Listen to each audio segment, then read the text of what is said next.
8 years ago, CNN made this news report. It played out boy ditches violent video games. Before we go any further, though, I'm not trying to speak on my whole political ideals. They're mine and mine alone. I'm not trying to debate whether Fox News is better than CNN, and I'm not talking about CNN as a whole here. That's your opinion. That's not what I want to talk about here. I just want to focus on this specific video, this specific one, and again, like I said, played out, boy ditches violent video games. What this is about two kids and their stepdad. No, a kid, his stepbrother, and his stepdad trying to destroy some violent video games. This was 8 years ago. Again, this has to do with the whole Sandy Hook situation. And, again, that's your opinion on it. I'm just trying to speak on this specific video alone. So let's begin it really quick.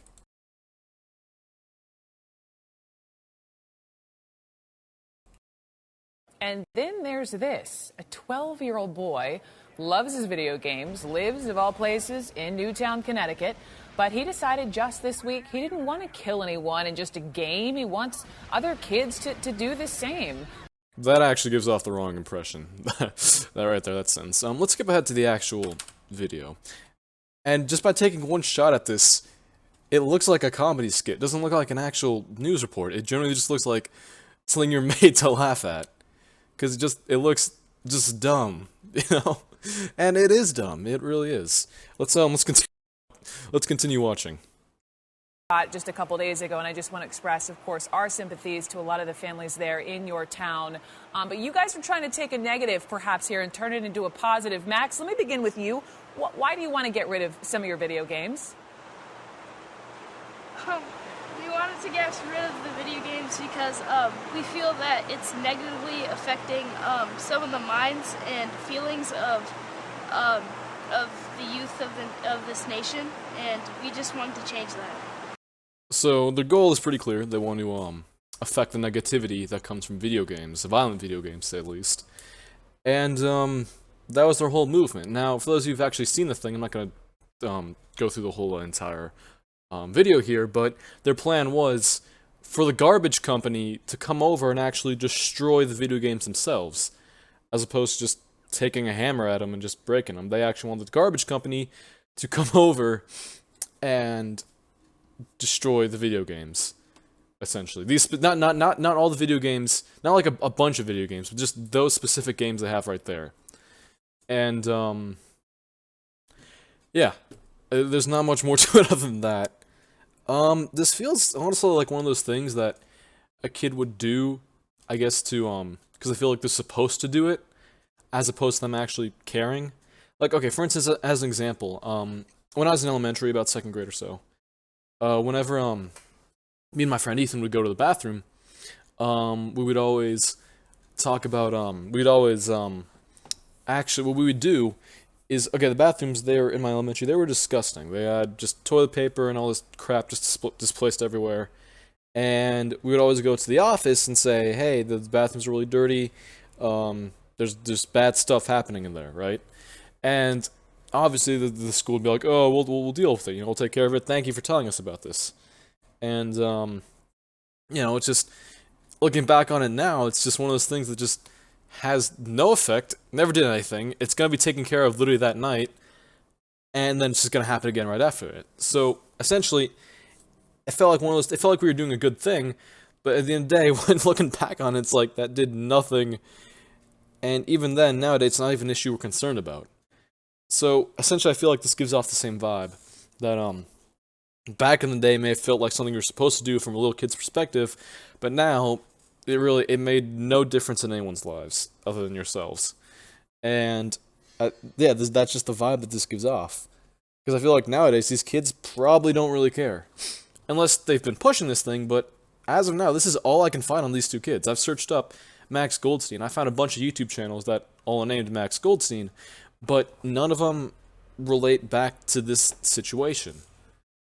And this is pretty much all I could find. I searched up on YouTube, but not on the regular internet. So yeah, if you search up Max Goldstein, the most popular video you'll find is this one. 75 subscribers, 17 videos, aspiring writer/director 18. Does he bear any kind of resemblance to any of those kids? I really couldn't tell you.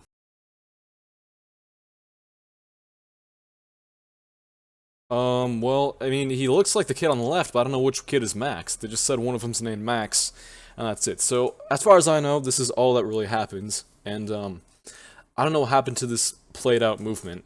Again, if there's another video on this, then send it to me. I'll watch it and see, like, what actually happened to this. But as far as I can know, or as far as I know, the only video of this that exists is the CNN video. Of course, I disliked it because, you know, it was all of their, I guess, claims have been debunked or have proper counter-arguments, and, yeah, again, the whole situation, again, there's a lot of, it takes more than just one movement to, actually make a difference, and figuring out a solution to all the mess is, it's all just opinions.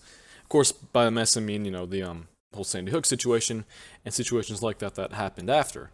You know, yeah, it's just, again, it's all just a back and forth argument at the end of the day of what should be done.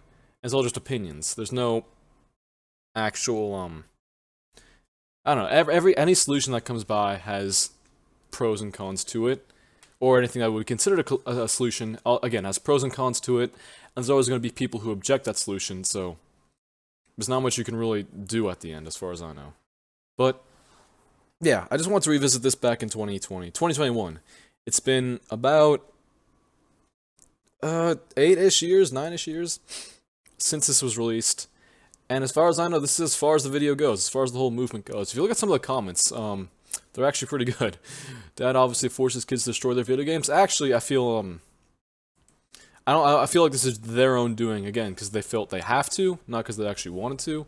They felt something they're supposed to do, rather than just sort of thinking, saying, "Hey, this isn't going to make a difference." But again, kids at a young age, such as myself, didn't think like that, like they might now.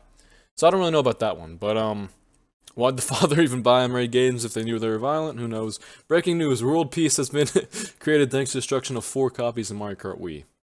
And again, I don't see how calling the garbage company over, having them destroy those video games is going to fix anything. Like, I have no clue how it's gonna work. And yeah, obviously I'm late to the party with this, but it's just funny to revisit this because so much more has been unraveled since then. And yeah, again, the whole thing is just gonna be argued till the end of time. The whole situation of what to do in situations like these. The whole it's just a back and forth argument at the end of the day of how situations like Sandy Hook should be resolved. But yeah, and the only reason why I'm getting into this is because it has to do with video games. If this was any other news article, I wouldn't pay attention to it, because that's not what I do on this channel. I want to focus on video games and tech-related things. That's why I focused on this. And I want to focus on this particular one, just because it looks funny. It just, again, taking one look at it, it just, it looks like a skit. It looks like something you're supposed to laugh at, as opposed to an actual news video. So yeah, if you remember seeing this thing on the TV, back in the day, say something, because I was in 2nd grade when this came out. Coincidence, actually, from what I was saying earlier. But yeah, I was in 2nd grade when this came out, so I wasn't watching any sort of news or keeping up with current events like I do now, of course.